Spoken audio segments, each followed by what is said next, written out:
Hello everyone, today is Friday, March 29th, 2019.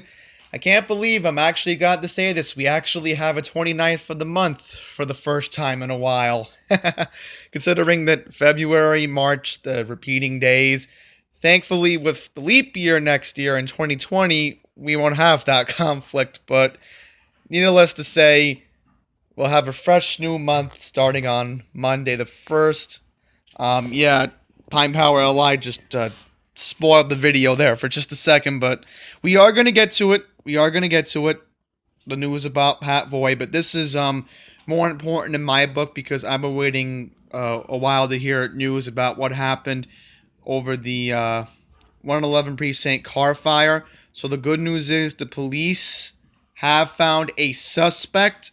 They took him into custody, a 33-year-old man from Queens Village. So there's more details. Apparently, according to the Queens Chronicle, a Queens Village resident allegedly charged at police officers with a knife before getting shot. So you see here, this is the picture on the left side of your screen. This is, of course, from the Citizen app. The right side of the screen shows a notepad and a bloody knife. So that's interesting. So pretty much this suspect allegedly set his car on fire after crashing it into a parked NYPD sport utility vehicle in front of the 111 Precinct Station House on Northern Boulevard and Bayside around 3 p.m. on Sunday, March 24th. Then, police said he ran without his pants on at two cops with a 12-inch knife before getting shot in the torso and leg. So the NYPD officially announced back on Monday, March 25th, that a 33-year-old man named Terrell Davis of 224th Street in Queens Village was charged with single counts of arson and attempted arson, as well as 4 counts of menacing a police officer, 3 of reckless endangerment, and 1 of criminal possession of a weapon. Davis allegedly sprayed accelerant fluid on both cars and marked NYPD vehicle, but didn't get around to lighting the cop cars on fire. 2 officers emerged from the station house after the Queens Village man's vehicle was set on fire. Then when he charged at them with the knife before getting shot. So apparently this is something interesting. Medics brought Mr. Davis to New York Presbyterian Hospital in Flushing, Queens. He is in stable condition, and he's still in stable condition at this moment. 2 officers were taken to North Shore University Hospital in Manhasset for an evaluation. This is interesting. It says, not only police involved shooting this month in Queens, another one took place back on March 9th at 4 a.m. in Ozone Park over a dangerous situation in a Liberty Avenue bar. And I quickly mentioned the Queens Chronicle also reported that story. We're not going to get into that. But Ryan Brady wrote this article from the Queens Chronicle. Once again, I encourage you all, if you are looking for news from Queens, please visit qcron.com. They are the most accurate source. You can also follow them on Twitter at QNC to get the most accurate information going around the borough of Queens. You can turn your Twitter notifications on, and they will be letting you know what's going on in the borough of Queens. I believe they have an app, but I'm not too sure. But that's how I get my notifications from them. And I was double checking the website, and I was very happy to hear about this news. So that's excellent. Let's just close out our articles on Chrome so that way we can get to the news. I think Pine Power LI wants me to get to this. So, John, this is for you if you are watching. So obviously, as you saw from my messages just now, good news, Alfonso Castillo confirmed it. And if it's usually from Alfonso, I go with his reporting. Even though at this moment the MTA has not issued a press release about this. If there is a press release, I will read that in a separate video, because I think to the audience, it would be fair to them to have that. But anyhow, I can confirm that Patrick Voy will be named the permanent MTA chairman. He is a lawyer, so of course he's white collar, but anyhow, Mr. Voigt first became involved in mass transit while working as head of downstate economic development under Governor Eliot Spitzer. So he does have experience. And once again, thank you to Alfonso Castillo for reporting this from Newsday. So, this is going to be interesting. Apparently, he is a Port Washington branch rider along the Long Island Railroad. So that's interesting. And this is interesting. He goes back as Nassau's representative on the MTA board nearly a decade ago, has been tapped to lead the MTA as its new chairman. Administration officials in Governor Cuomo's office said earlier today, March 29th. Mr. Voigt is a 62-year-old man. He has served as president of the MTA, a title credited for him since returning to the agency back in August of 2017. He previously served as executive director of the Port Authority for 6 years. So, of course, Cuomo's nomination will have to be approved by the state Senate. Once again, I'm not going to get into talking about my state senator in my district because, again, I have bad blood with him. But anyhow, I would hope John Liu would do the right thing and maybe he would earn my respect back if this does happen. Because obviously, if this was to be an issue for the state Senate, you know I would contact Vicky Palladino about this immediately. But remember, she didn't get elected. But anyhow, if approved, Mr. Voigt will replace acting chairman Fernando I don't care Ferrer. And I'm sorry for calling him that, but remember, I had to delete the video because of controversy, but, you know, I'm sorry, but Freddie Ferrer being permanent chairman would have just been literally the way we went back to in the Patrick Nowakowski days of the railroad. Like, literally, that was Nowakowski 2.0 right there, except in a bigger role in the MTA. But thank goodness. Thank goodness. We have Mr. Patrick Voigt. And hopefully, he will be looking out for everybody on the Long Island Railroad. So, of course, Joe Lhota, you may remember, resigned his position back in November of 2018. Right, so Mr. Voigt cannot be reached out for comment. And he has a big resume. So he worked under Ed Mangano. Do apologize about that. I remember it's on my phone. But thankfully, this is going fast because I turned off my JavaScript. So that's why it's working faster to do this video. So I don't really want to read anything else, but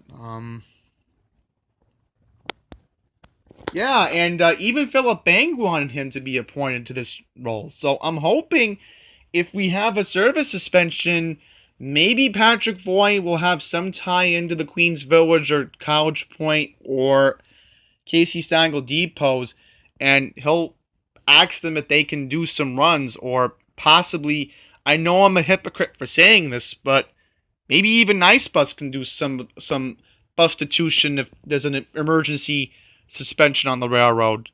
They at least, you know, you can get people out to Hicksville. So that would definitely be a use out there. So let's see how this ends up. I'm hoping by the next time when the MTA board meets on April 15th that we'll see Patrick Voigt. Well, no, my bad. The 17th they're meeting. But the thing is, I'm not going to be able to watch the board meeting because I'm filming the Lefferts Boulevard A-Train Summit with special guests, which I'll talk about on Monday. But I can confirm I am going to be doing a summit there along with rail fanning because I want to see if I can find the R179 trains over there. And very quickly want to get into this. I read about this more, but I think what I'm going to do is I'm going to post the video about this, a separate video of what Charles Mulder said, because Charles Mulder has said some very interesting comments about people varivating on the bus. But pretty much Andy Byford, he's looking into getting the police on buses. So that is good news. Andy Byford wants to push for police enforcement on buses and the expansion of turnstile surveillance cameras. So once again, I'm gonna make sure that I put a separate video on this guy. I know the public will get bored of watching a whole committee meeting and like, oh, why do we have to fast forward? Well, I'll make sure the video gets out to you all, hopefully before Monday. I'm gonna make that a promise. But anyhow, let's get to the next story.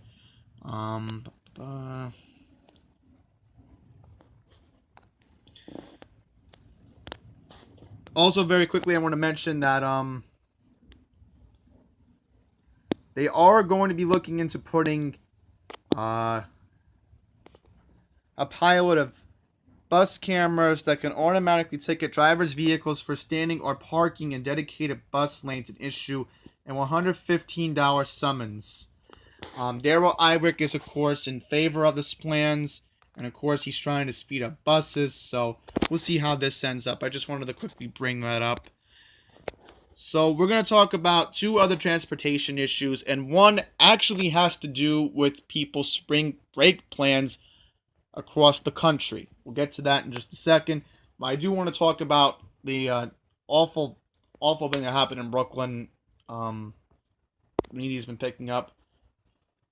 Anyhow, I got news today. I got important news today about the construction update on Union Turnpike, and I'm going to guarantee you all this right now. No matter what, there will be a construction update in the month of April in this area when I take the Q46 to get over to the Q10 bus, the Q10 and the Q37, so I can get over to Lefferts. But as far as this is concerned, I want to mention that the Union Turnpike exit on the Van Wyck Expressway in Kew Gardens is going to close for 6 whole months of repairs. So pretty much, full closure of the exit ramp from southbound Van Wyck Expressway to the westbound Union Turnpike on or about April 1st at 5 a.m. through September 30th at 5 a.m. So they're closing off this exit. So pretty much this will only be southbound. Right, and the weather will permit on Monday, because I did look up the weather forecast for Monday. It's supposed to be 50 and sunny. I did look up that we may be getting a nor'easter on Wednesday, but that's still up in the air. So that's why I'm filming the summit's planned for this week on Tuesday, which again I will bring up. Okay, drivers who are going towards Union Turnpike can take exit 6 to Hillside Avenue, turn left on Hillside, turn left on the Queens Boulevard, turn right onto Main Street, and then turn left onto Union Turnpike. So this is not good because, remember, you also have that other northbound work by Main Street, which I've been covering on this channel for a while. And honestly, what is the DOT thinking? You know who planned this. Come on, we all know who planned this. I don't want to bring her name up. Please. Please, I'm trying not to anymore because I've gotten many comments from the public, and I'll quickly mention that every time I bring her name up, they know that a lot of the videos are going to get downvotes. So whenever I do an update, I'm not going to bring up her name anymore. The DOT commissioner, because I've just been told recently that it's not a good idea to criticize her, and then, you know, the video gets downvotes, and I don't want that.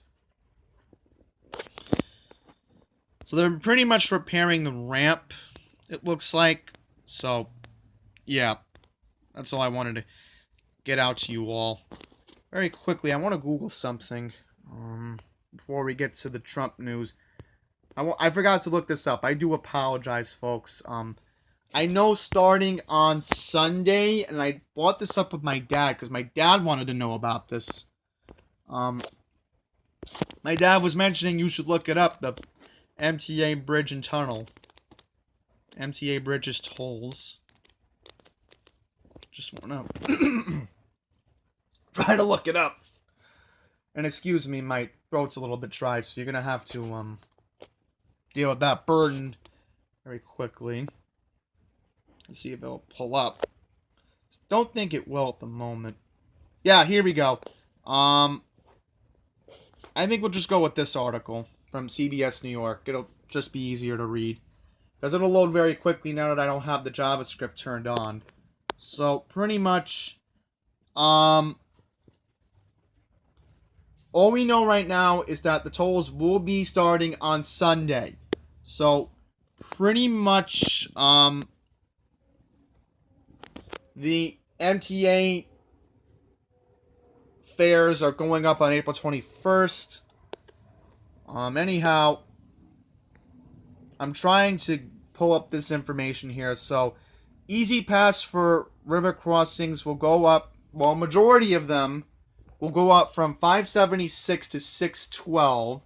For the Henry Hudson Bridge, it'll go up from $2.64 to $2.80.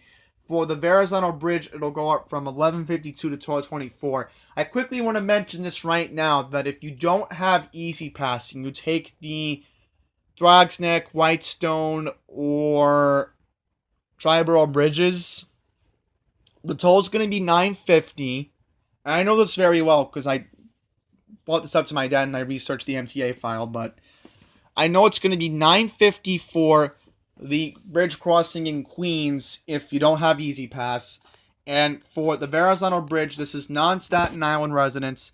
The non-Easy Pass people who drive on the bridge westbound going into Staten Island will now have to pay $19.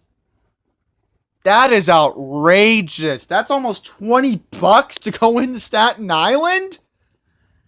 That is insanity. So now we're going to talk about this article, and pretty much I was very annoyed what Trump said about threatening to close the United States-Mexico border, because there's a big problem with that. This is this is just insanity. So pretty much he's threatening to close it next week. So I'll read you at Real Donald Trump's tweets. The Democrats have given us the weakest immigration laws anywhere in the world. Mexico has the strongest. They make more than $100 billion. That's how Trump says it. On a year in the United States. Therefore, Congress must change our weak immigration laws now. And this is how he likes to say it. Mexico must stop illegals from entering the United States through their country, or as he says it, country. And he likes to say it like this: our southern border. Mexico has for many years made a fortune off the U.S. far greater than the border crisis.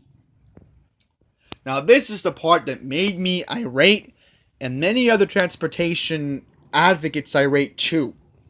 If Mexico doesn't immediately, or as he likes to say it, immediately stop all illegal immigration coming into the United States.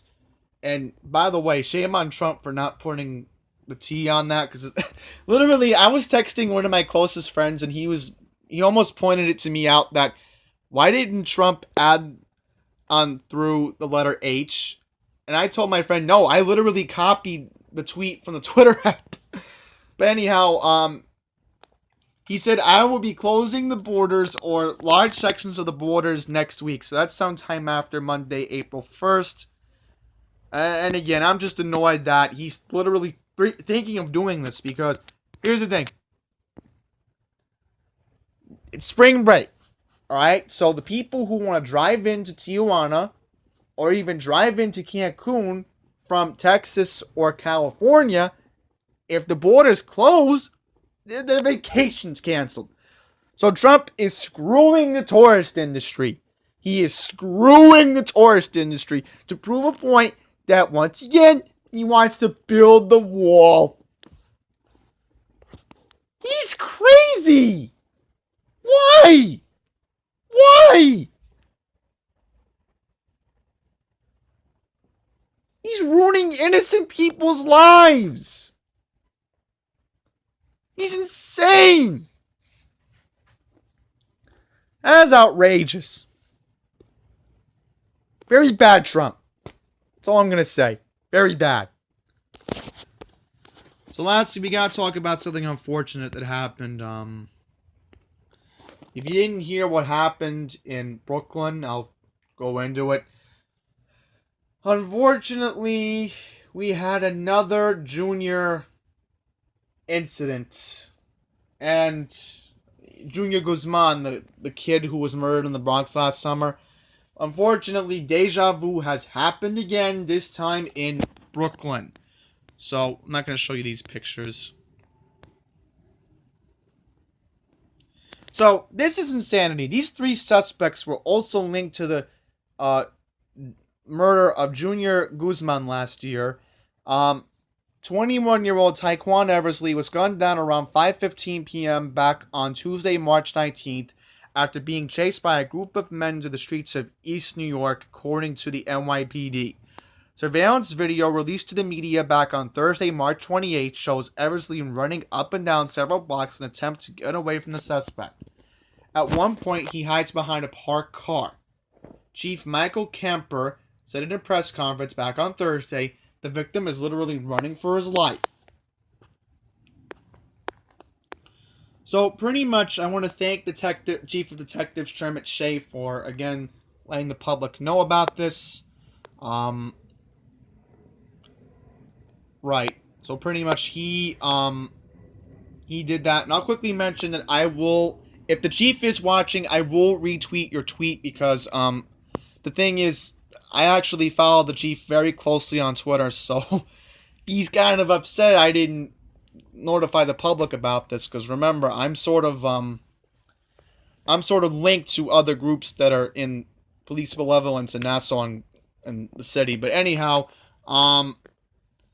Eversley eventually runs into the backyard of a building on Elton Street near Liviona Avenue, where he jumps the fence, not knowing that there was a second chain-link fence topped with barbed wire on the other side, according to police. When the men catch up to Eversley, one of them throws a boulder at him over the fence, and another jumps up and fires a gun several times. Unfortunately, Mr. Eversley was rushed to Brookville Hospital, where he was pronounced dead. Right, so once again, please, if anyone has any information about the suspects involved, please call Crime Stoppers. If you call 911, the problem is they're going to refer you to that. So, if you want the number, it's 1-800-577-TIPS. Once again, the number is 1-800-577-TIPS. I said, if you know anything about the suspects, please do not dial 911, because the problem is we need to keep 911 open for actual violent crimes happening at the moment. And remember, I spoke to 2 police officers from the 110 recently at Kew Gardens, and they told me that they need 911 open to report violent crimes. So, obviously, we need 911 open for that, because, you know, the media is not going to tell you this, so I have to tell you this. So, anyhow, Chief Shea said, you have gang involvement and literally hoodlums with no fear of the law, organized driving around in cars looking for this individual. So the good news is we do have one individual arrested. Michael Reed, 25-year-old male, was charged on March 26th with murder and criminal possession of a weapon. So I'll give the names out right now because, again, the media, this is from the media, of course, so they're reporting the same thing too. Donovan McDay, 21, Shenkov Huff, 24, and Alfred Cooks, 22. So, Shakor Huff, that's interesting. If he's 24, because I'm supposed to turn 24 in November, so possibly he was born in 1995? That's a good question. That's only for curiosity, but anyhow, that being all said, I think that's going to wrap this up. I have nothing else to say. I also quickly want to mention that there's going to be a fair in Bayside this weekend. So I can't really pull up the information for that, but just be aware that if you are taking the Q13 and the Q31 this weekend, please be aware that there's going to be detours and delays around Bayside this weekend. I forget what day the fair is going to be, but if somebody can comment below, or I'll maybe look up the information somewhere online. I'll pin it in the comments, and I'll get you the information that way, and I'll put it that way in text form so it's just easy to read if that's possible. So that being all said, that's going to wrap up this news update for today. The only victory today is that we have a friendly Long Island Railroad chairman who's going to look out for us on the Long Island Railroad, hopefully. So Pat Foy, congratulations on being named today. That's a big accomplishment. And once again, to Chief Shay, I will retweet your picture later today. I'm definitely going to do it before, hopefully, 5 o'clock when this video gets uploaded. I'll have to edit this on my Cyberlink. So that being all said, thank you all for watching. Until the next one, please take care.